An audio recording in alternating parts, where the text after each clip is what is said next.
once again, namaskar to everybody, and welcome each and everybody to our weekly Srimad Bhagavad Gita satsang. But today is a very special day. It's a moment for Sri Krishna Janmashtami, the holy birthday of Lord Sri Krishna.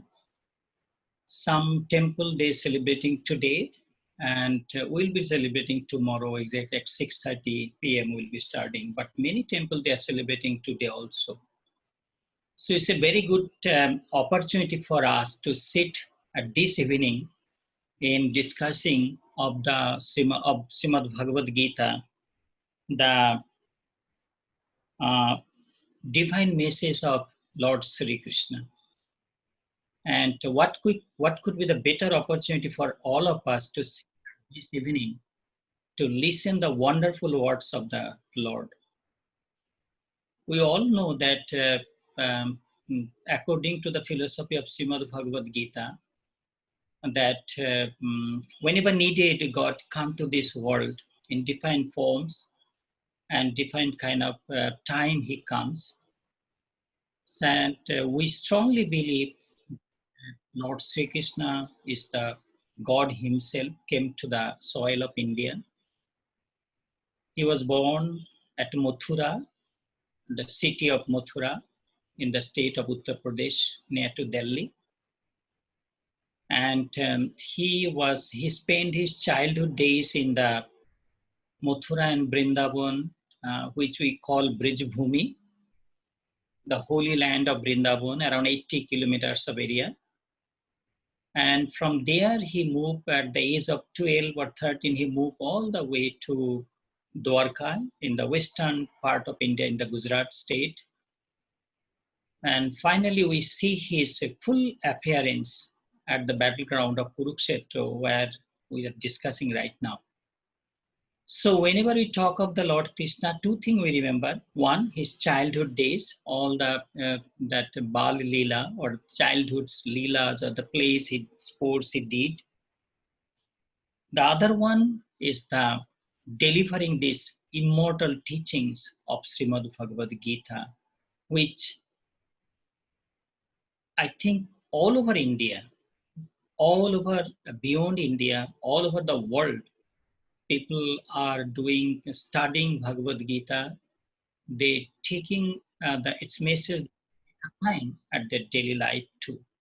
So it's a very good opportunity today to will be discussing on Srimad Bhagavad Gita at this very, very auspicious moment. But before we go to the Bhagavad Gita, as we do always, to do pranam to our rishis and munis. So let me finish that part first.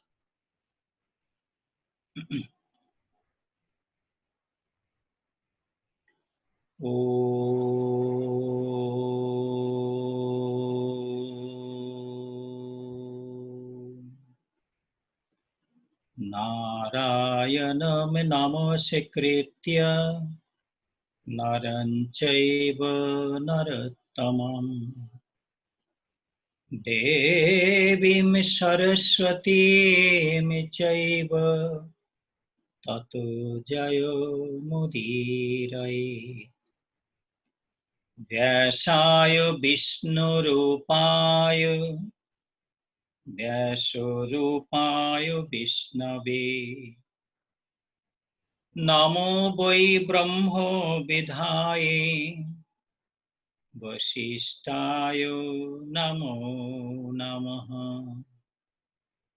Shankaram Shankaracharyam Kesavam Badarayanam Sutra Bhashyo Kritam Bande Bhagavanto Punaha Punaha Sada Shiva Samarambham Shankaracharya Madhyamam Asmat Acharya Paryantam Bande Guru Paramparam Om He Krishna Karuna Sindhu Dina Bandhu Jagotipati Gopeshu Gopika Kanta Radha Kanta Namostute.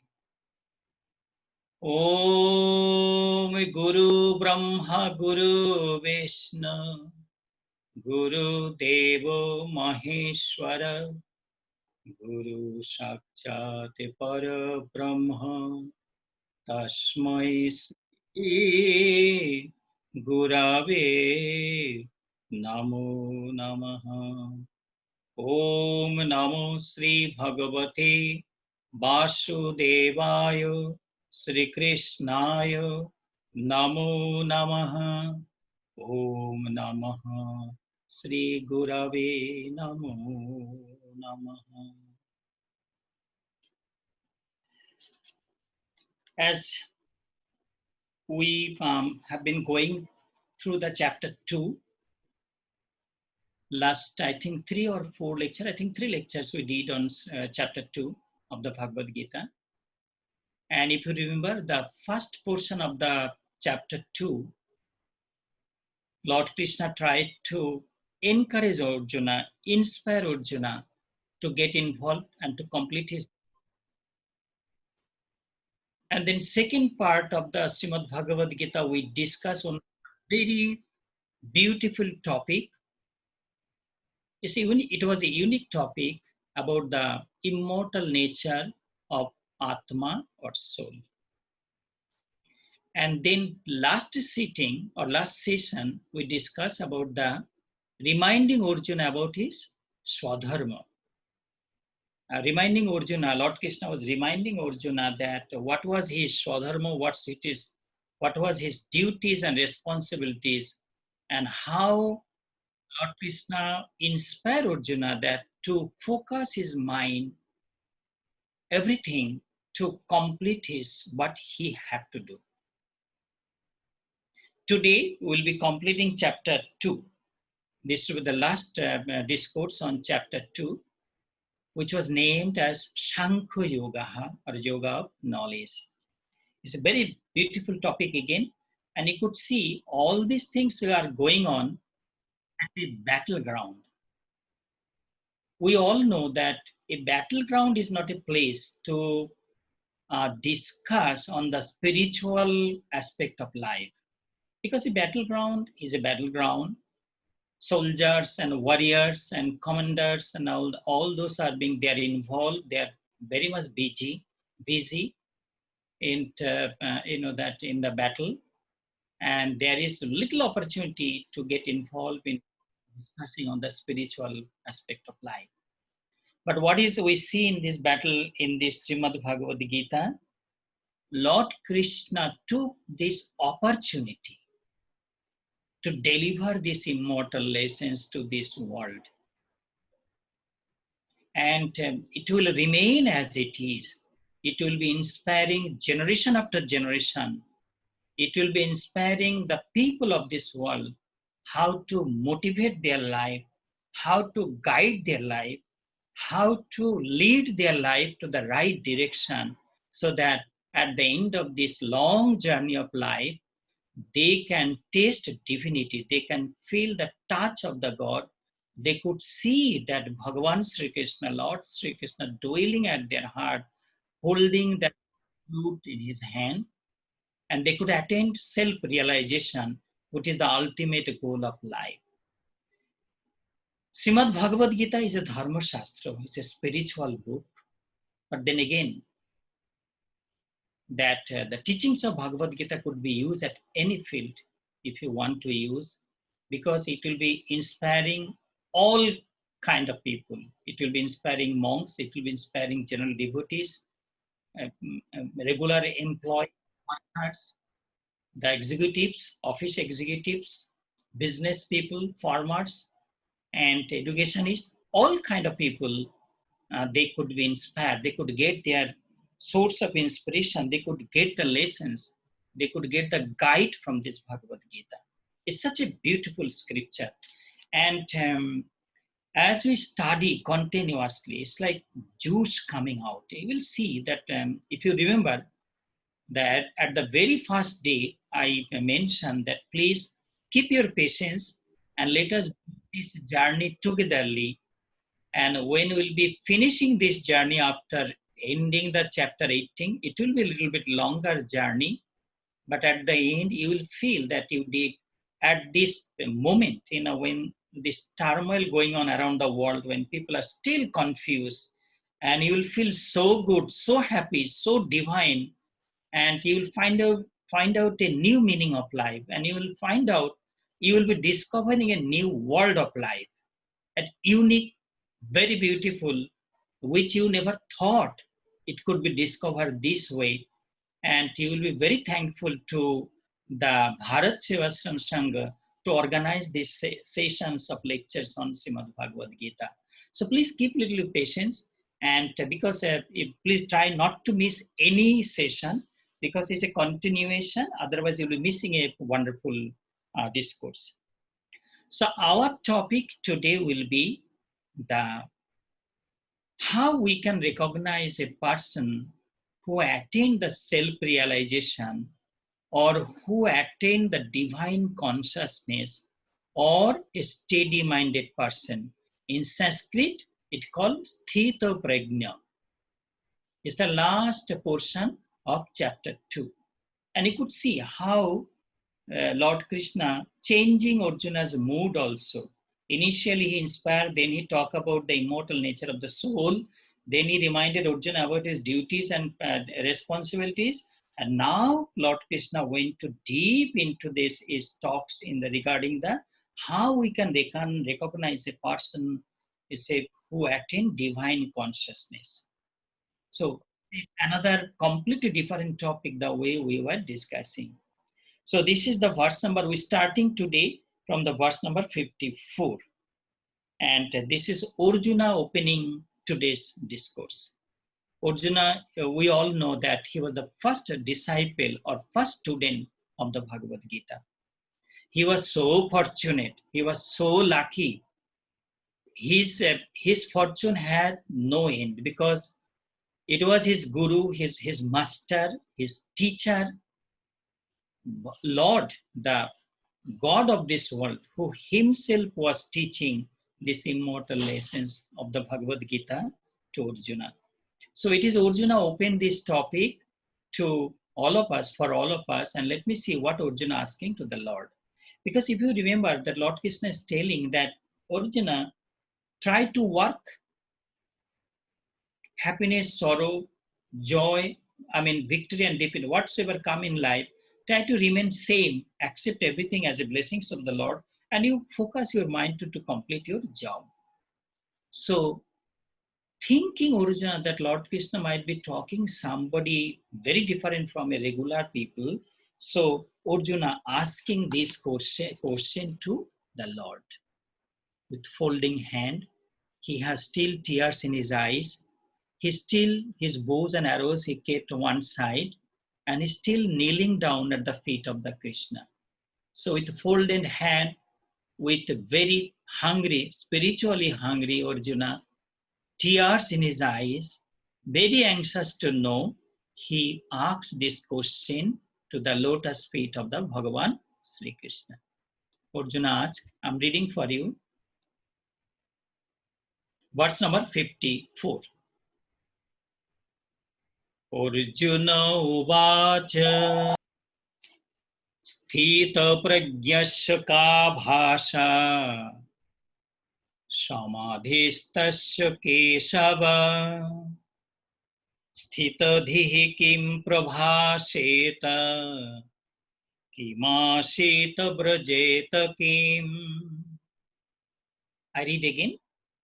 Arjuna uvacha स्थितप्रज्ञस्य का भाषा समाधिस्तस्य केशव स्थितधि किं प्रभाषेत किमासीत व्रजेत किम्. ॐ नमः श्री भगवते वासुदेवाय श्री कृष्णाय नमो नमः. Arjuna asking Lord, Sthita Pragyasya ka bhasha. Arjuna said, O Keshava, what are the characteristics of a person of steady wisdom who have attained divine consciousness? How does he speaks? How does he sits? And how does he walks? So you could see that Arjuna's question was so different from other days. Arjuna wanted to know a kind of description of a person who attained divine consciousness, a holy man in simple, that how a holy man sit, how he speak, how he walk, and what kind of food he eats. Hey Krishna, can you please explain to me? Now, today's days, present day is a day for publicity. Publicity is such a kind of thing that people are, it's like we don't see what is inside the packet, but what we don't know what is packet inside the packet, but we see the packet, colorful packets we always see. So it's like that. It's a day of publicity. It's a time of publicity. People emphasize on publicity. They use all kind of modern day technology. But spiritual world is completely different. Spiritual world is a world of practice. Spiritual world is a world of sacrifice. Spiritual world is a world of dedication. Spiritual world is a world of patience. And spiritual world is a world of hard work. You have to really put our time to go deep into this world. So Lord Krishna asking, the Arjuna asking, Sthito Pragyasya ka bhasha. Lord, can you please explain to me, can you please give a description to me about a Sthito Pragya person who is not deluded or carried away at the time of happiness, at the time of sorrow?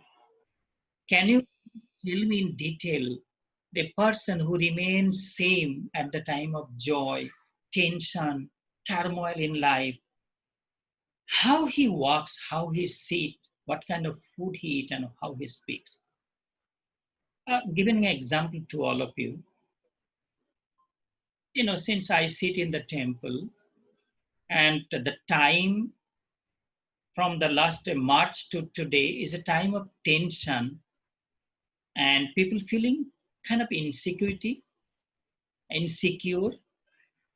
and I could see that people are, some people are, before we die, we already dead, like that. Look like the death is knocking our door. Actually, it is not like that. Fear is one of the root cause of everything.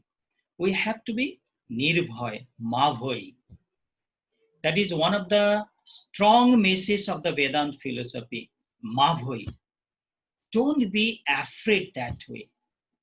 Danger coming, difficulties coming, bad time coming, illusion coming, delusion coming, confusion coming, not sure what is good for me or good for us.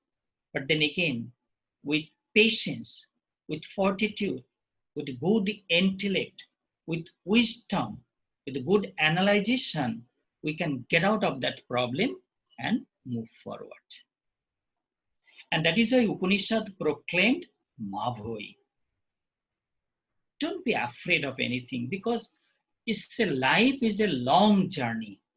It could be a big 2000 pages book if we write one life. If we write every incident from childhood days to the days we're still, it will be a very big book. So much incident, so much danger, so much difficulty, so much bad time came, so much good time came, so much joyful time, so much time we enjoyed our life too. But this is how life, that days and night, and then again day and again night. This is like it's a bullock cart wheel, moving, keep moving. So, Krishna, please tell me how I will recognize a holy man. Sthita pragyasya ka bhasha samadhistasya keshava. A person living in the family life. living at our society, doing every, performing every role he have to perform as a father, as a husband, as a friend, as a brother, as a son, whatever duty he had to do, he's performing every duties perfectly. Then again, he's going through so much of pain in life, but nobody can understand that because he's a person, he knows how to digest poison also. It's like Lord Shiva. So please give me that example. Sthitodhi kim prabhashito, how they speak. Kimashito, how they sit down. Brajeto kim, and how they walk. It's a big, because you could see that we hear occasionally that the famous yogi came from the Himalayan, did tapasya 40 years in the Himalayan mountain and came to this world. So much word we hear. But we have to be so careful. We have to be so careful to understand a yogi properly. We ourselves need to be a yogi. We ourselves need to practice yoga. Because a doctor can understand another doctor, a computer specialist, IT professional can understand the other IT professional good. And because they are in that field. So Bhagavan Sri Krishna looked at Arjuna and smiled because the entire discussion changed. Because now Arjuna becoming a bhakta, a devotee of the Arjuna. The Arjuna who entered at the battleground was a hero, was a warrior, was a symbol of determination and one-pointedness. And the Arjuna now we looking, sitting at the feet of the Bhagavan Sri Krishna and listening that immortal words of the Lord from his mouth is a different Arjuna. He become a bhakta, a devotee. His mind is hungry now for the spiritual food. All these years he have been practicing that military, art. All these years he have been practicing that how to use all those weapons and all those things. But the Arjuna we see today is a different Arjuna. He's a spiritual student. His mind is very, very hungry for the spiritual food. And devotees, this is we need in our life very much. Please believe me that, and God give us a wonderful opportunity. In fact, this the coronavirus, COVID-19, this the whole couple of months, and it's kind of wonderful opportunity for all of us, like brother and sister. We are one family, and sitting and listening the wonderful word of the God. And one day this virus will be disappear from this world. People will be forgetting there was some kind of problem, but we all will be busy at our own work. The way you are busy now, you'll be so busy, you will hardly get time to open the Bhagavad Gita book in your home. It's a kind of unique opportunity to sit and listen this beautiful word of the Lord. So let us listen to the answer of the Bhagavan Sri Krishna. So we all know that Srimad Bhagavad Gita basically a dialogue between a master and his disciple, between Lord Krishna and Arjuna. It's a kind of two people talking in the middle of a battleground. So Bhagavan Sri Krishna replying to his disciple Arjuna. This is the verse number 55 of chapter 2.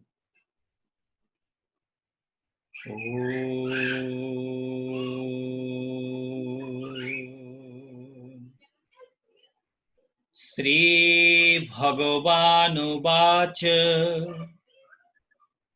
Prajohati yada kaman Sarvane partha manogatan Atmani evo atmana tustaha Sthita pragyastadachyate. I'm reading one time more. Because Sanskrit sloka itself is so beautiful. And this is the language our Lord Bhagavan Sri Krishna, he spoke. And this is the language of it is being said that Sanskrit is the language of the gods and goddesses, saints and sages.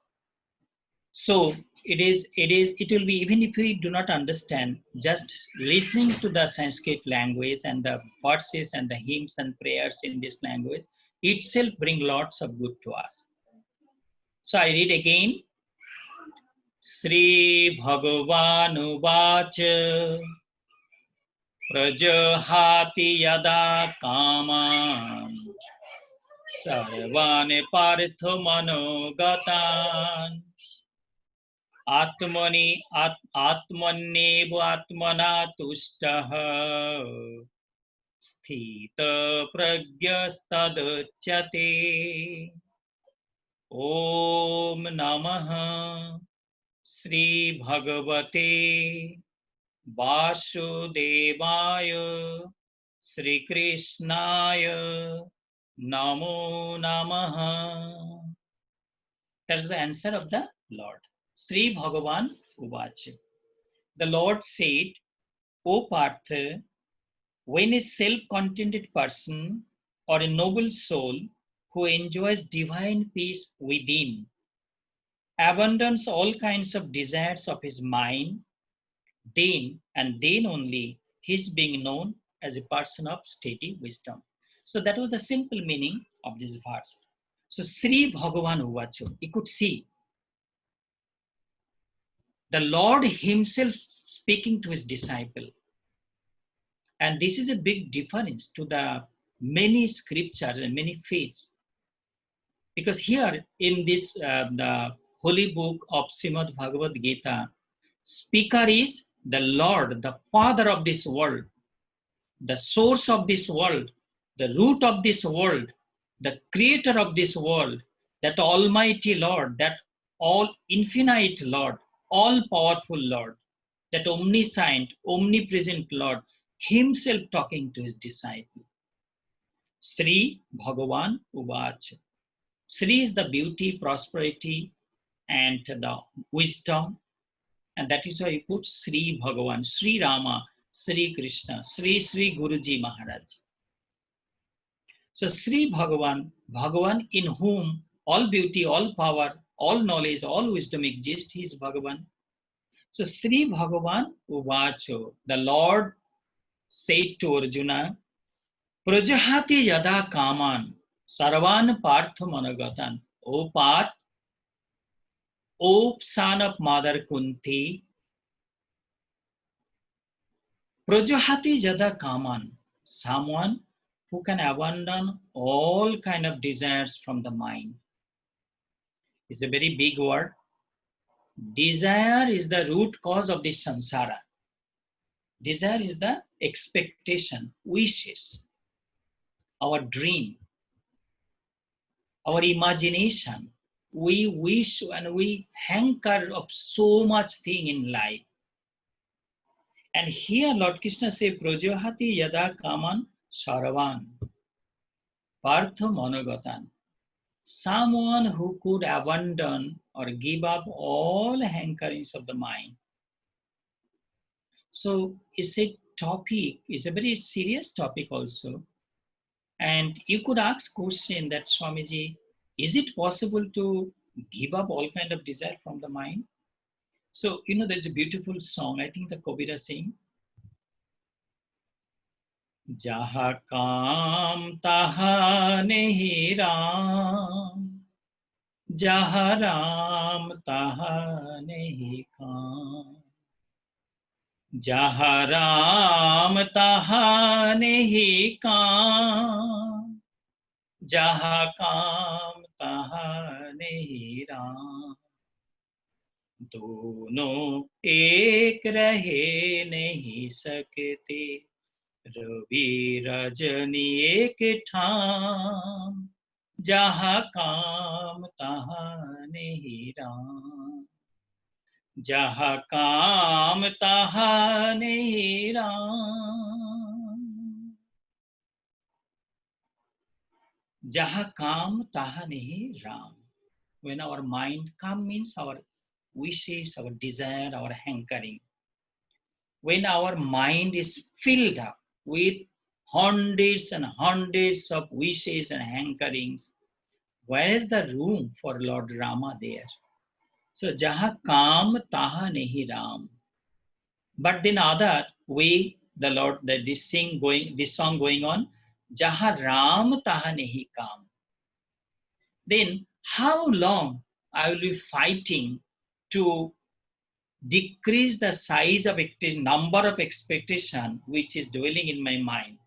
How long? It will be whole life I will be fighting. One desire go, the other desire come.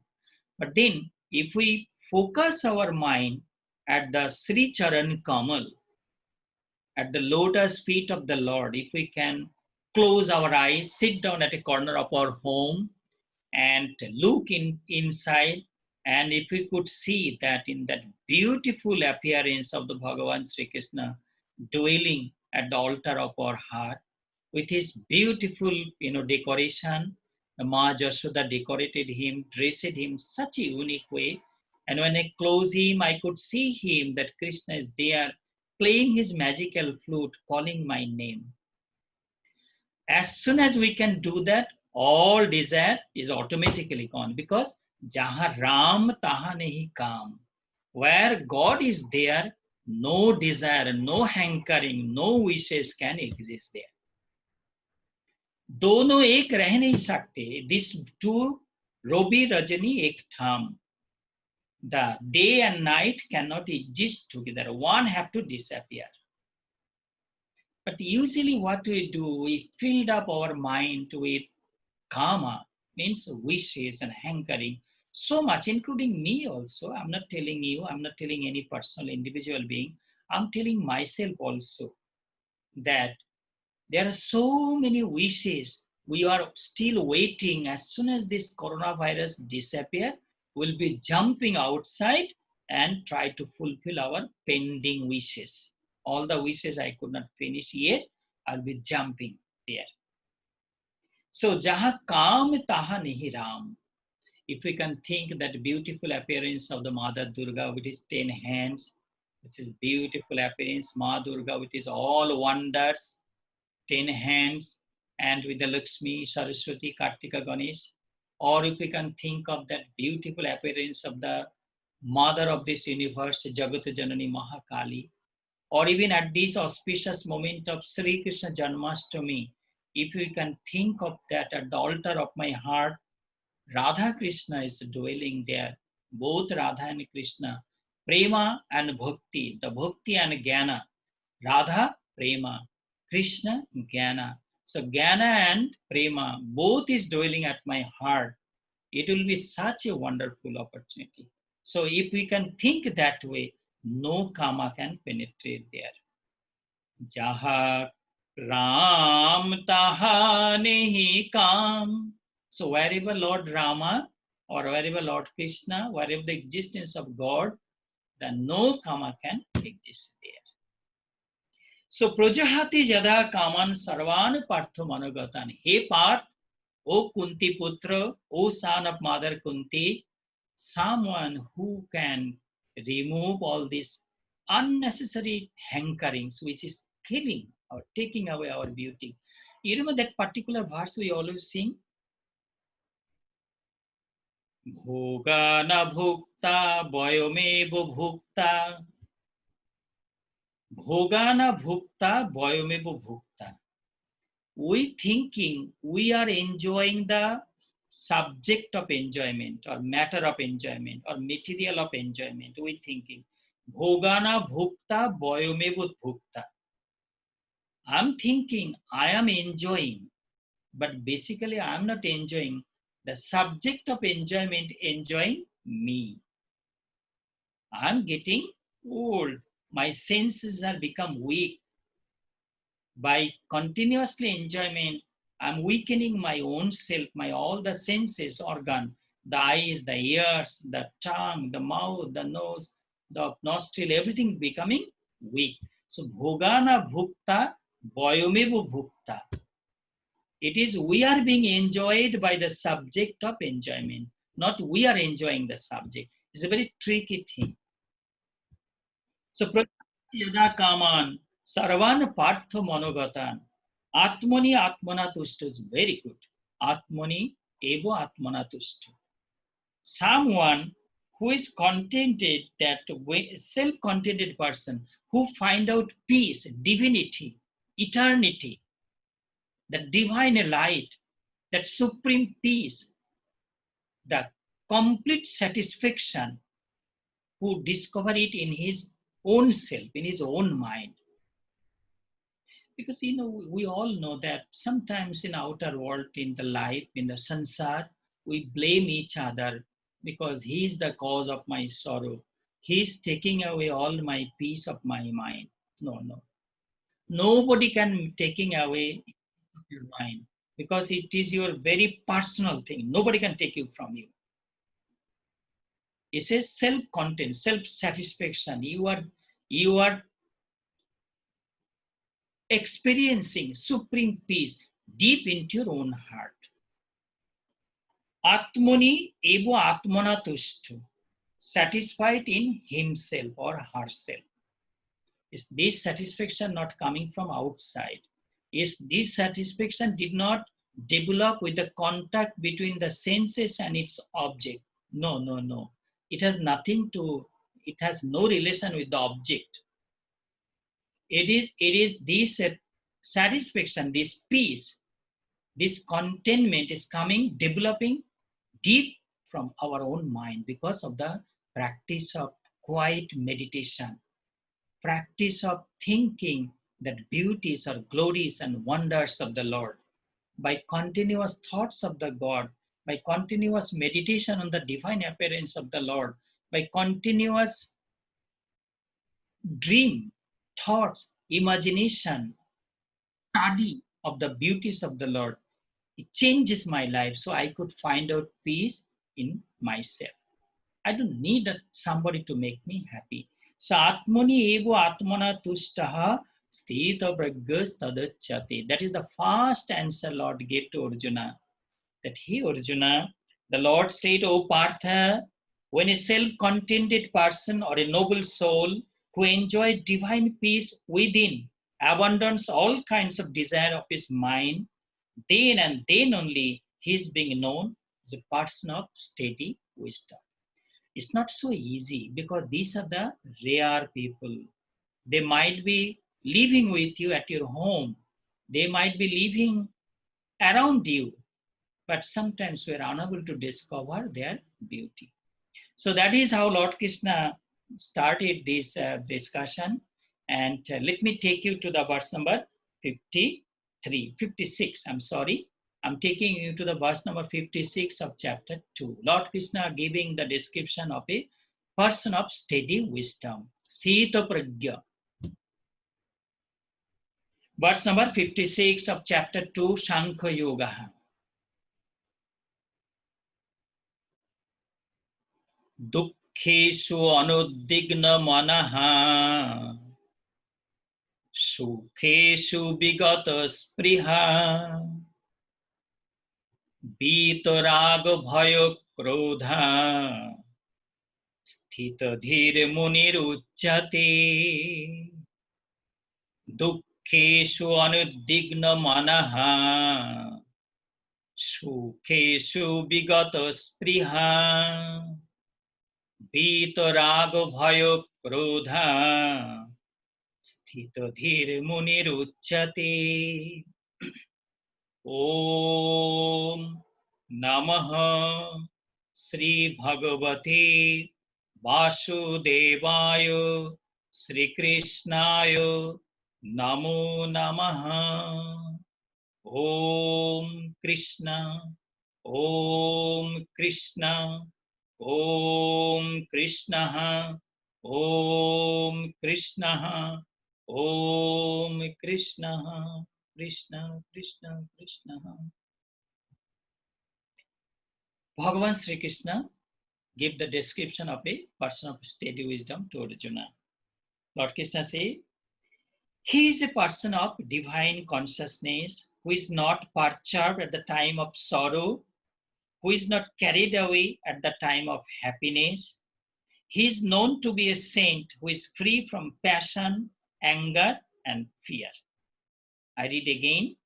He is a person of divine consciousness who is not perturbed at the time sorrow, who is not carried away at the time of happiness. He is known to be a saint who is free from passion, anger, and fear.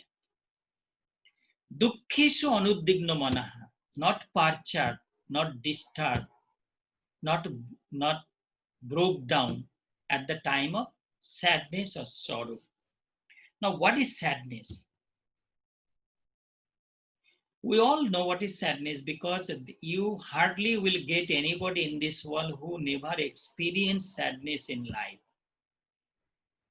If we analyze our life, if we go from our childhood days, in the childhood days, we used to get sorrow for if we do not give something at games or something of the sports, or say big brother, beat me or something like that, or something mommy and daddy, was not happy with us.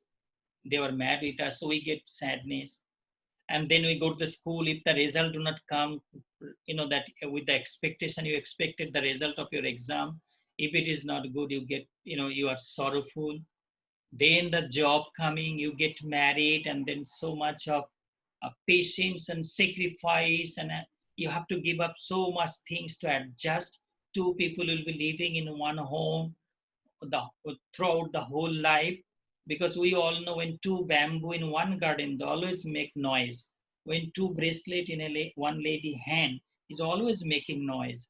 So two people marry, now they'll be living under the roof, and there will be ups and downs in life. Sometimes it will be happy moments, sometimes it will be sad moment. Now we do the journey. We live in monastery. Different monks come from different background, different taste. They have different kind of, they think in a different way. But we all living under the same the roof of the Bharat Sevashram Sangha. We all preaching. We sitting down at the feet of our great Guru Acharya Swami Pranavanandaji Maharaj.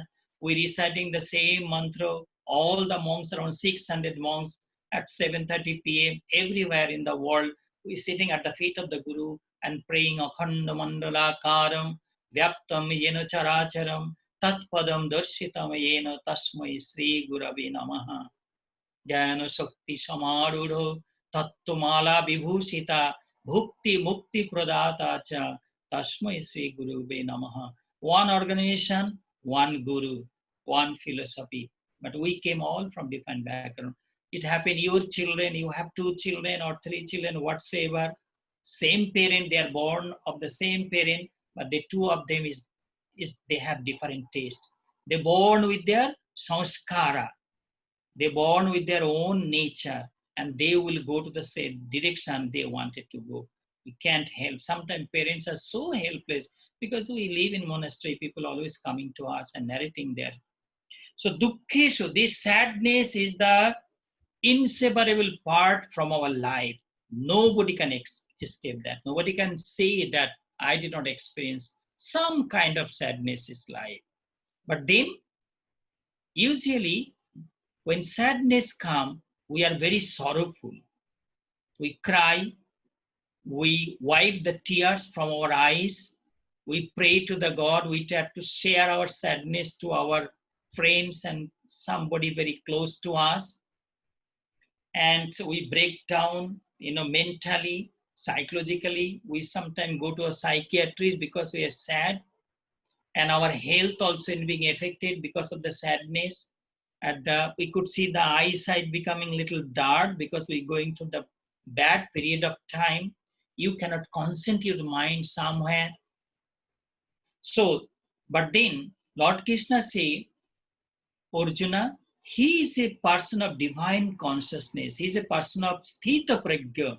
He is a person of steady wisdom who is dukkheshu anudigna manaha. Sadness cannot perturb him, cannot disturb his mind. He takes sadness is a blessings of the Lord, is a trial of his devotion to the lotus feet of the Lord. Is an unique opportunity to give a trial that how much he could experience sadness and remain steady. So he is a sthita pragya person. He is a person of steady wisdom who is dukkheshu anudigno manaha, not parcha. Please. keep in mind that this is the life. I mean, practical life. We have to experience. People cry for so many things. But then again, life have to move forward. Life have to reach its final destination. We have to keep behind all this experience of life. We have to write new chapter. Old chapter is already being written. We have to restart our life and write new chapters in a new way, vibrant way, inspiring way, encouraging way. We'll be writing our new life with the path full of light. We all have to remain always very positive in life. We never allow ourselves, regardless what kind of sadness come to mind, what kind of loss come to mind, but we would not allow any kind of negativeness in our mind. That is like killing yourself by yourself. So dukkheshu anudugna manaha sukheshu bigato spriha. Happiness. Happiness is such a wonderful thing. We smile, we distribute sweet, we dance with joy, we raise our hand. Oh, I achieved this goal. Oh, I'm so happy, I'm so happy, I'm so happy. And so kind of because we cannot control our joy, because you're so happy that you achieve something in life, you burst into that, you have no control on yourself because you're dancing of joy. But a steady-minded person, dukkheshu anuddigna manaha sukheshu bigato spriha. Sukha and dukkha is a two side of a coin. It everybody go through. Sometimes you are so sorrowful, sometimes you are so happy, so good time. Like look like Guru Brihaspati is favoring you so much, whatever you touching it turning to gold. It's such a bright time. Your Guru, the planet of the Guru or Guru Brihaspati, so much favoring you. Your forehead, when you look at as soon as I see your forehead, your face showing that how your Guru is supporting you. And so anything you touching, you're becoming victorious. But then again, there is time when our face look dark, look like the Shani Bhagavan, the Saturn is influencing me so much, face become dark, I'm touching something, holding the gold is turning to iron. It's a kind of bad time. So good time and bad time, happiness and sorrow, victory and defeat is the part of life. A steady-minded person, a person of divine consciousness, a sthitapagra person is never perturbed with these temporary things of happiness and sorrow. He's above of all these things. His goal is far beyond. He's looking at that distance goal of life, that lotus feet or the Sri Charan Kamal, lotus feet of the Bhagavan. That is his goal. All this happiness and sorrow, ups and downs, is a part of his spiritual practices. Bito Rago, second line, verse number 56. Bito Rago Bhayo Krodha. Bito Raga. Raga means Onuraga. What is Onuraga? The attachment. The Onuraga is attachment. Attachment to thing. We are always attached to something. You know that attachment is the cause for our rebirth. Attachment binds us to with things with such a way, and because of this attachment, we experience sorrow and happiness both. And we all know what is attachment. In one example from the Mahabharata, the epic Mahabharata, and you all know that Srimad Bhagavad Gita is the part of that epic Mahabharata. And in Mahabharata, we see that attachment brought this so much of destruction in that Kuru dynasty, and attachment was the cause of the Kurukshetra battle also. That the king Dhritarashtra, who was blind by birth, unfortunately, he was so much wrongfully attached to his son. So he always supported his son Duryodhana, all the evil things and the bad action he did. His father never objected. And that is how he brought all the, he always expected that after his eldest son, Duryodhana, who was wicked, he will be the next king of the kingdom. And that brought the destruction of the whole society. And that was the cause, prime cause of the Kurukshetra battle. So attachment. So be to ragaha, no attachment. I must love. I must love the ashram. I must love the every plant and trees and the flower, every drop of dust, every durba grass of the ashram compound. I must love it because this is Guru Dham. I'm talking of the ashram. The ashram compound is the Guru Dham, is the abode of the Sri Guru. The whole compound, you experience the presence of the Guru here. Similarly, home belongs to God. Morning to evening, evening to morning, whatever we're doing, everything, oh Lord, is your puja. What your home, your children, your own personal body, whatsoever your family members, your wealth, your prosperity, your fortune, everything belongs to God. We are his servant. Mujhe chakur rakho, Lord, please make me servant at your door. In this source, one good example coming to my mind. I will give an example to you and you will like it. Swami Purnanandaji Maharaj is a direct disciple of Acharya Swami Pranavanandaji Maharaj. Only son of the widow mother.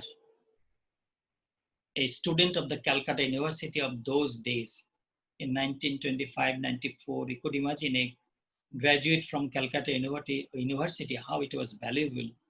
I mean, so Swami Purnanandaji, even Guruji also knew that Swami Purnananda is very disciplined, very open, and he is not afraid to tell the truth.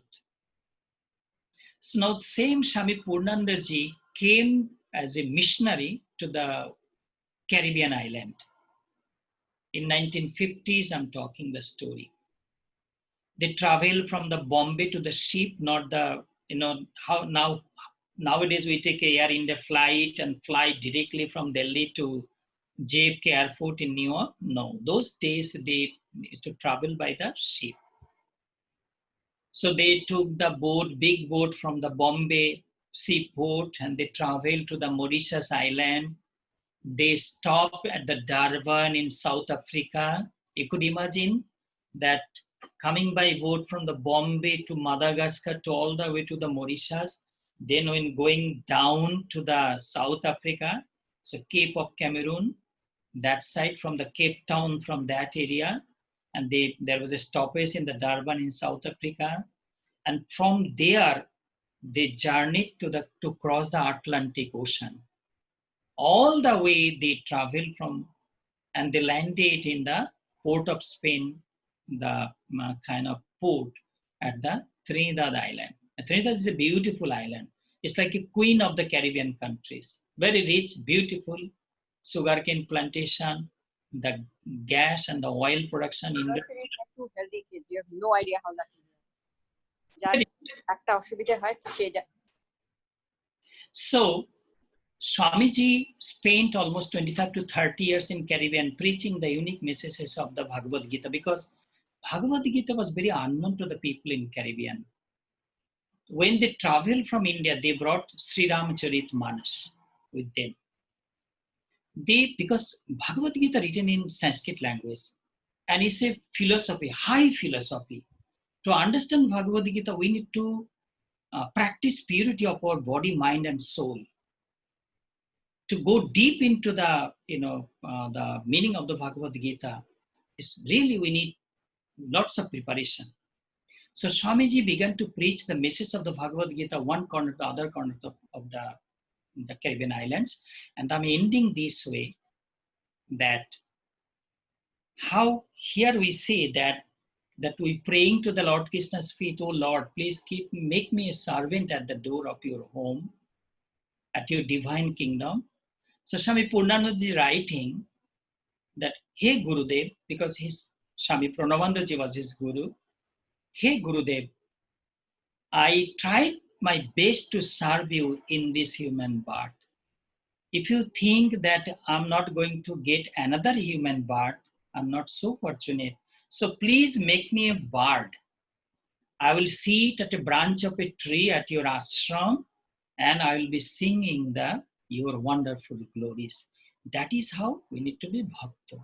That's the word of the Swami Purnandaji. Coming back to the Bhagavad Gita, verse number 56. Bito ragaha, that anuraga attachment. The wrongful attachment is the cause of our bondage. A steady-minded person is free from that wrongful attachment. If you see on the second line of the verse number 56, Bito raga bhaya. A person of a holy man or a person of divine consciousness is free from the bhaya. There are three kinds of fear. The first type of fear, bhaya, is the punishment from the God. For example, like tsunami, it's kind of punishment, everything was okay. Suddenly one night, one tsunami, 20 countries are being affected, destroyed. So punishment from the God. And then fear from the ghost, goblin. People, even though nobody saw ghost, goblin in their lifetime, but people still believe so much. In the October 31st, 30th or 31st October, you will see here also, people will be putting so much skeleton, this, that in front of their home. It's like, to me, look like they're doing the ghost puja kind of thing. So, boy, sometimes you're walking alone in the road and maybe a squirrel or something pass, you hear a noise and you're thinking that somebody following you. And so this way, we always a kind of mental fear, even though the Upanishad, the Bhagavad Gita, in the when I will take you to chapter 16, Lord Krishna will be telling you how to get out of the fear. So a steady-minded person is free from the all kind of fear. Free from fear. Vita raga bhayo krodha. If you look at the second line of the verse number 56, krodha. What is krodha? Anger. Anger like fire, burning fire. When somebody is angry, they break the wall. They pick up their own hair from the head. They break the glass. They use very cruel words to people. They hit their head with the wall. They do so much bad thing. Pressure go high. Heartbeat go high. Body do not function properly. It's sweating. And Goswami Tulsidas and Kabirji, Tukaramji, Tulsidas, they all give the description, the evil effect, destructive effect of the krodha. In no way anger is good for our life. So steady-minded person, a person of divine consciousness, free from the anuraga, wrongful attachment, and he is free from the krodha and bhaya. Sthitodhir Muniruchyate. Oh Arjuna, he is a person of steady wisdom, who is free from who is not perturbed with the time of sadness and happiness, and who is free from the wrong attachment, fear and krodha. So Lord Krishna, that continued his discussion with Arjuna about the persons of the Vishaya Vinivartante Niraharasya Dehina. This is the verse number 59 of the chapter 2. I'm reading. If you have Bhagavad Gita in your hand, please open the book and you will see there what I'm reading there. It's verse number 59, chapter 2. Vishaya vinivartante niraharasya dehinaha raso varjam rasopi asya param drishtva nivartate vishaya vinivartante niraharasya dehinaha raso varjam rasapyasya param drishtva nivartate. Om Namaha Sri Bhagavate Vasudevaya Sri Krishnaya Namo Namaha. Bhagavan Sri Krishna tells Arjuna, Arjuna, if a person abstain from enjoyments of the worldly objects by the senses, the hunger for material objects subdued temporarily. But desires for material enjoyments do not disappear completely. On the other hand, after the realization of the self, Bhagavad Darshana, this longing for material objects of a person of steady wisdom eradicates completely. So Vishaya Vinivartante, outwardly, I'm not enjoying anything. But mentally, the desire remain in the mind. Samsara in the mind. Mano eva manushyanam bandhana mokshana karanam. Mind is the cause of bandhana and moksha. The wishes, desire, hankering to enjoyment, to enjoy the object of enjoyment is in the mind. I wish I had that thing. I wish I had that thing. I wish I could get that thing. I wish I could achieve that thing. I wish I could be there at this time. So these desires, this kind of hankering or longing is there. So Vishaya Binivartante Niraharasya Dehina. Even though outwardly I'm not enjoying the things, but the hankerings are there silently staying in my mind. And practically, if you see the society, sometimes we feel that if young age, it is very difficult to control the desires and hankering and wishes. But when we are advanced in age, we feel like those kind of madness or craziness of the senses are being cooled down now. But then we have to be so careful that outwardly we are controlled, but inside that temptation, the desire, all those are there. So Lord Krishna say, on the other hand, Rasho Varjam Rasho Piyasya Param Drishtva Nivartate. Param Drishtva Nivartate. As soon as we see that Bhagavan Sri Krishna dwelling at the altar of our heart, all these wishes also desire is dissolve, is go away from the mind. Because Jaha Ram Taha Kam nahi reh sakte. Where Lord Krishna dwelling, the bright light is there, that darkness cannot dwell there, cannot stay there. So it's the kind of description of a steady-minded person. And Lord Krishna was very frank to Arjuna.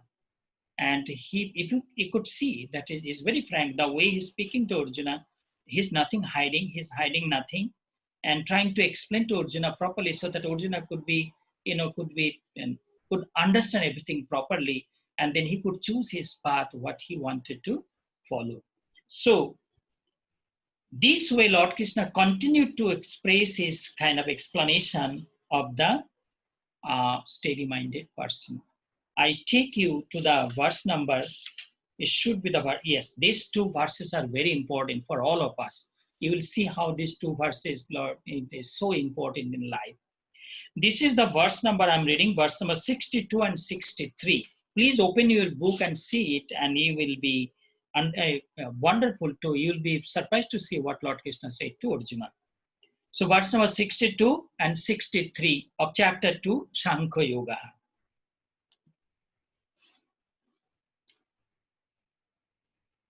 Dhayoto Vishayange Pumsaha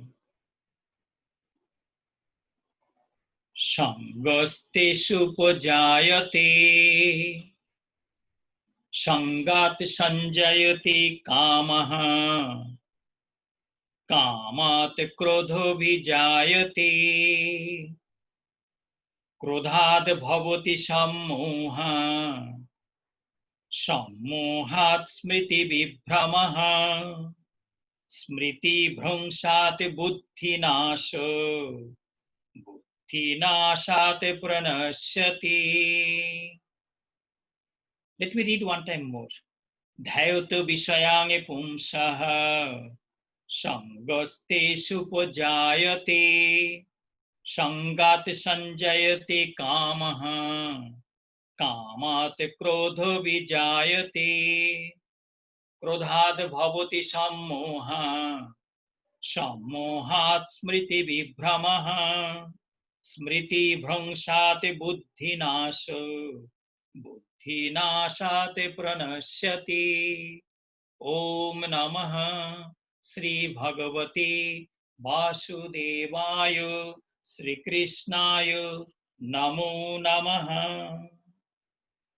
I'm reading the meaning of these two verses. Continuous contemplation on material object, a person develops attachment with it.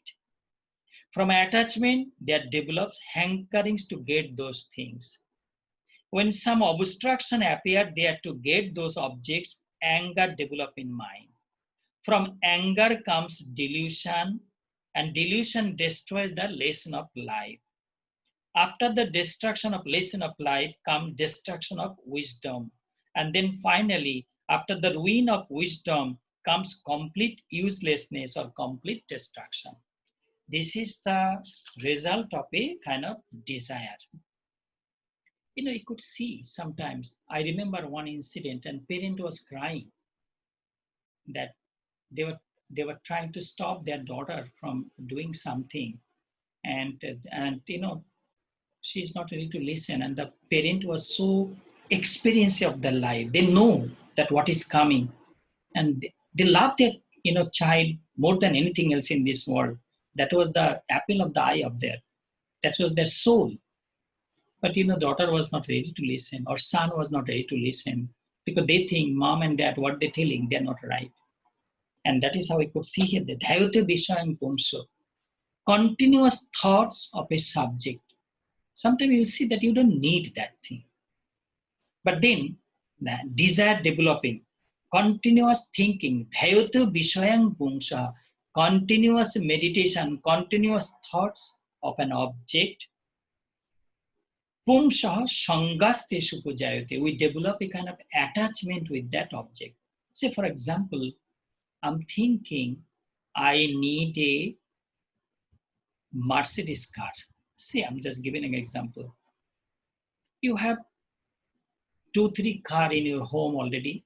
A beautiful Toyota, beautiful other car, maybe the Ford car, everything going fine.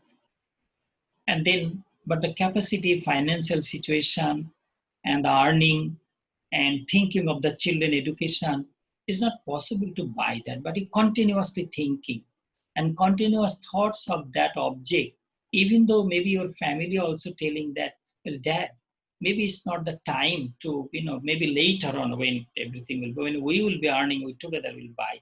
But then continuous thoughts of the object, dhayata vishayam pumsaha sangasteshu pujayate. We develop a kind of attachment with that thing. Sangat sanjayate kamaha.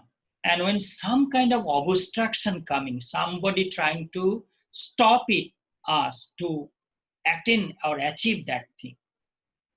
Say, for example, I am doing something in the ashram, and then when you come, in your eyes, it's not, you don't see that it's not good, Swamiji, it don't look good for you. Then you telling me that, Swamiji, don't do that. Because you are obstructing me to get that thing, I'm getting angry. So that anger coming, sangat sanjayate kamaha, kamat krodh vijayate. Krodha, I become so kind of, I'm losing my wisdom. I'm going out of my control. All the patience, all the fortitude, all the good lessons, all the scriptural instruction, all the good guidance from the senior people, I just forgot because I'm being carried away with that desire. Krodhat bhavati sammaha. When the anger developing in the mind, some bhranti coming, illusion coming, delusion coming, wrong understanding developing. Krodhat bhavati sammaha. Sammohat smriti bhubho. When the delusion coming, I'm forgetting the lesson of life. Smriti vibhrama. Smriti bhungshat buddhi nasha. And now the destruction of the wisdom. All these years of good learning, all these years of experience of life, all these years of study of the good book, all these things is not working anymore in me. Buddhi nashat pranashyati. when that wisdom is being destroyed, the final destruction coming. And you could see some places we see clearly. It happened to our monastic life. The Guruji, there are so much of stories. There is so much of stories. Today I was writing the Guruji's book. The Guruji was sitting in his Calcutta room, in the Calcutta Baliganj, the headquarters of the Bharat Sevashram. That time Guruji was sitting in his room. Around 10-15 monks were sitting around him, and Guruji was telling the secret techniques of yoga and the experience of the monastic life. And Guruji was explaining also that how to reach the goal of self-realization in life. And you could imagine that room, the Guru and disciple, Swami Purnanandaji himself sitting in his room. We call Vishram Mandir in Calcutta headquarters.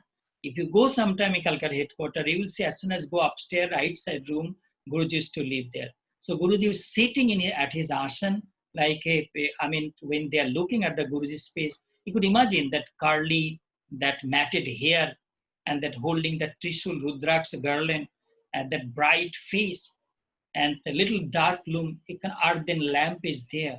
So Guruji sitting on his asana, around 10-15 monks sitting with there talking. In the meantime, a monk came from outside. He went to somewhere without telling Guruji.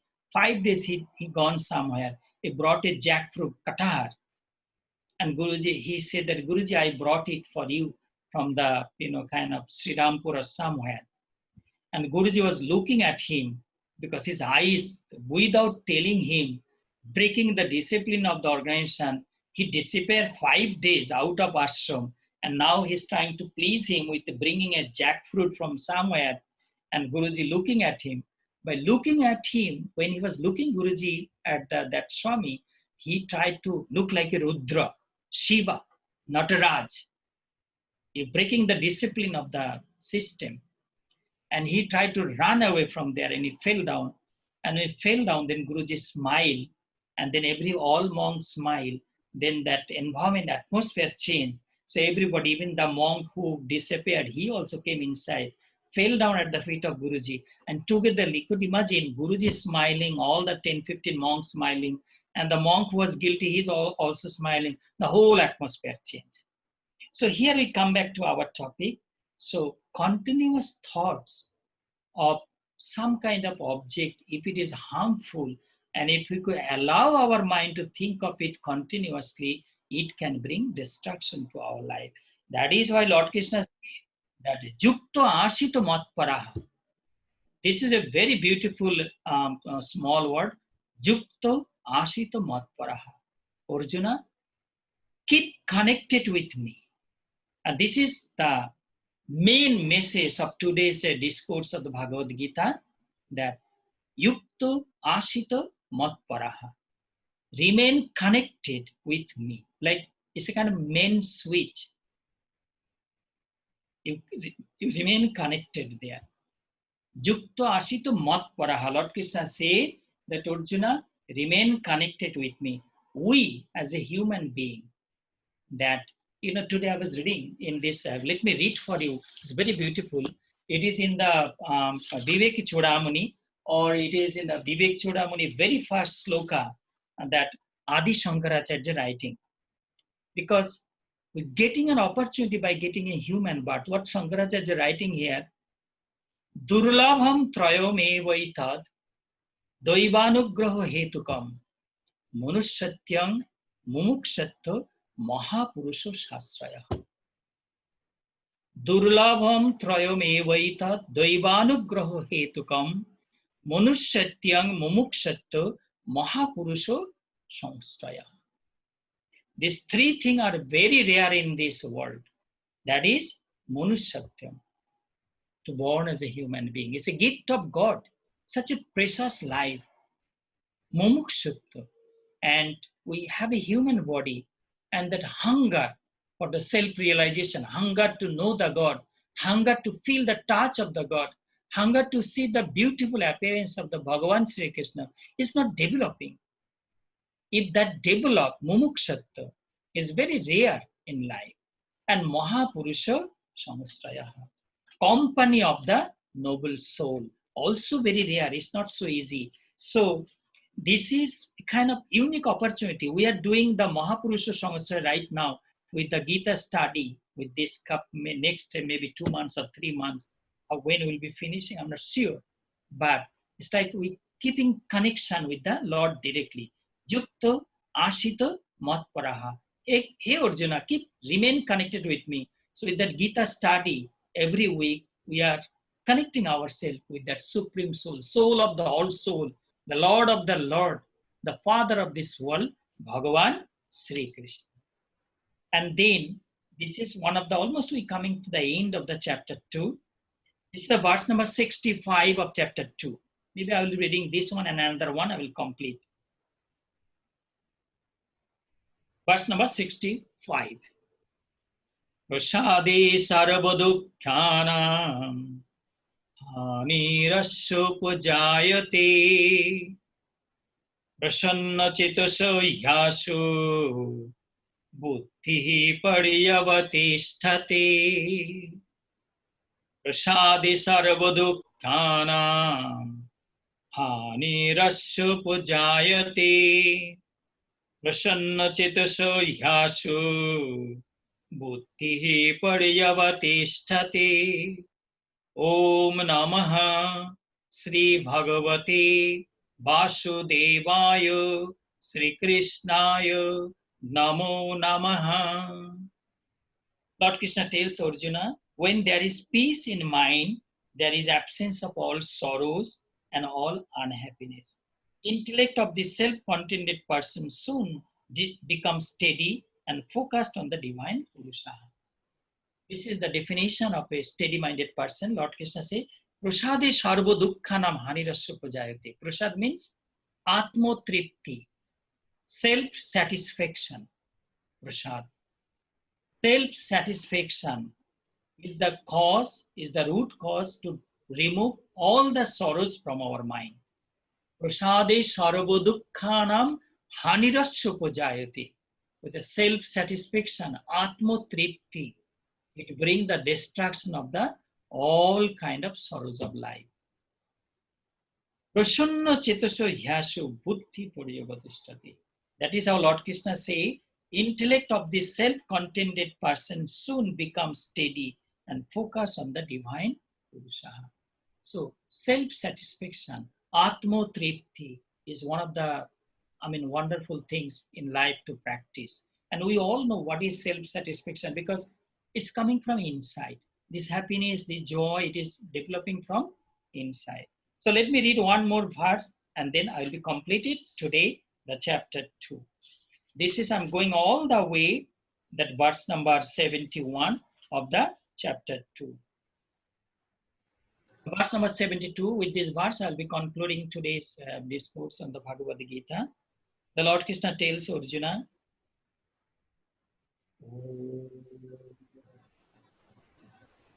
Vihaya kaman yaha sarvan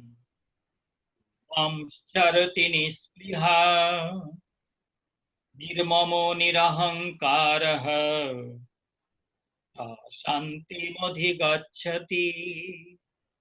Vihaya kaman yaha sarvan charati nispriha nirmamo nirahankaraha Shanti modhigacchati.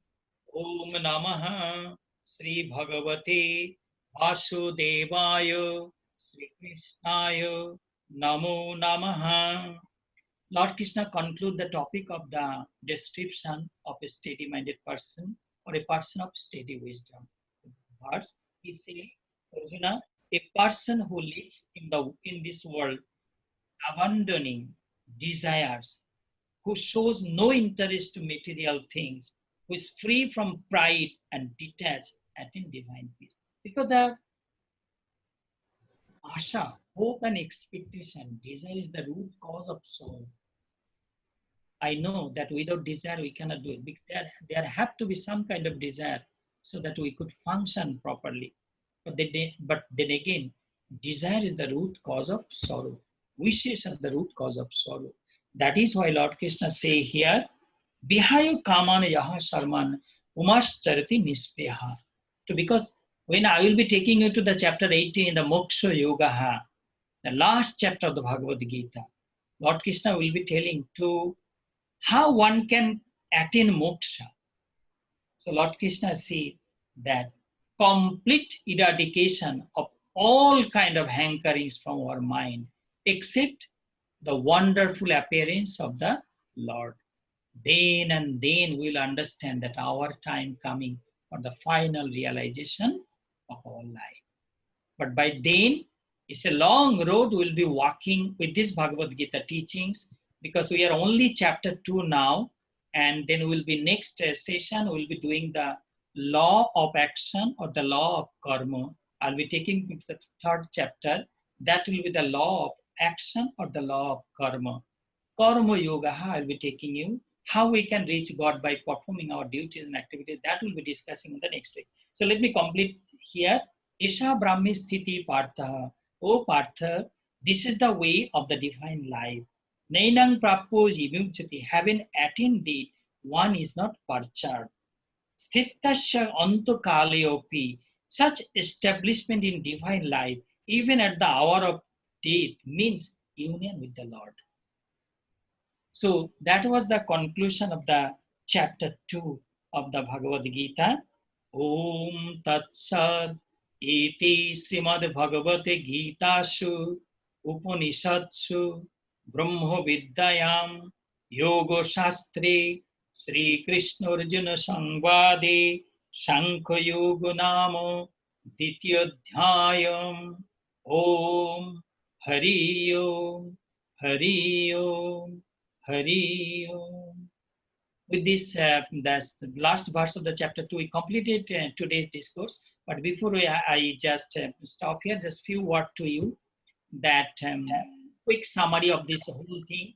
That in the chapter 2, initially Lord Krishna inspired Arjuna to complete his duties, and then Arjuna Arjuna learned from the Lord the immortal nature of the Atma, that when time comes, body abandon the body, but the Atma is eternal, immortal, remains steady always. It was there, it will be there. Then we learned a brief the conversation between Lord Krishna and Arjuna of the karma yoga. Karmanne vadhikaristu ma phaleshu kadachana. Arjuna, you do your action, but do not expect its result. You focus your mind to action. And at the end of the chapter 2, Lord Krishna gave the description of a person of the who attained divine wisdom. A person, a holy man, description of a holy man, how he speak, how he live, how he walk, what kind of food he eat. So this is how we completed chapter 2. And then tomorrow we'll be celebrating Sri Krishna Janmashtami at our ashram at the Bharat Sevashram Sangha, New Jersey, in the United States of America. Because some people might see this lecture, we are putting in the website, some people might see it. So we are inviting everybody to come tomorrow to the ashram, joining with us in celebration of the holy birthday of Lord Sri Krishna. Om Namo Sri Bhagavate Vasudevaya Sri Krishnayo Namo Namaha.